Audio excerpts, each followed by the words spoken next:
All right, up next we have Amy Parrish. And Amy actually, she's out of Columbus, Ohio, and she runs this studio of hers with her husband Ryan and a Beagle Basset Hound named Jenkins. And I'm not sure what job responsibilities Jenkins has, but he's definitely part of the studio. She specializes in children and family portraiture. And one of her biggest frustrations was that she started to offer photo books, and she knew her clients loved them, but it was taking her too much time to actually put them together. So she started to devise a way to make sure she could get these photo books done faster and more efficiently. And I'd like to welcome to the stage, Amy Parrish. First, no slide yet. Oh, slide. Jenkins does help us make money. He really has. I am going to share just a few of my workflow tips that have saved me hours and have helped me produce a more original product for my client, which adds a lot of value to what I do.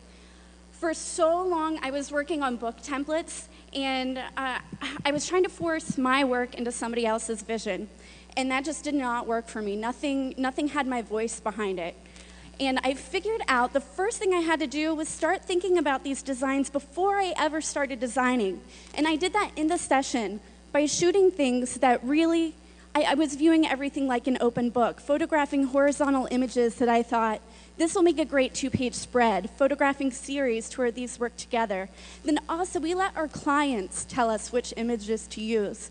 I'm not going to take that time. I'm asking them, yes, no, maybe. No doesn't go in the book, yes goes in the book, maybe. It's up to me. Does it work, does it not? Here's the first tip. If you click in your Finder window, Control-click Arrange by None.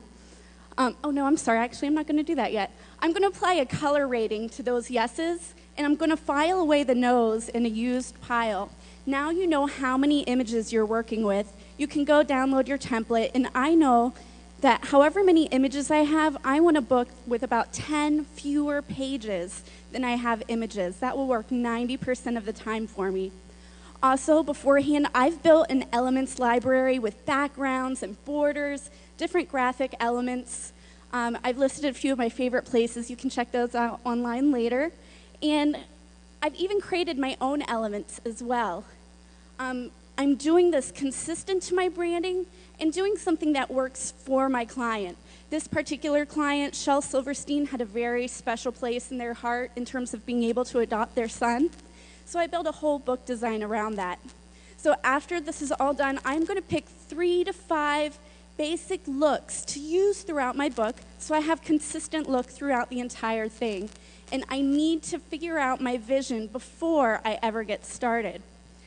After that, I'm going to pull out the most important image, use that on the cover, likewise for the last and first pages. From there, I'm also going to design 2-page spreads because that is literally as simple as taking a horizontal image, throwing it on the canvas.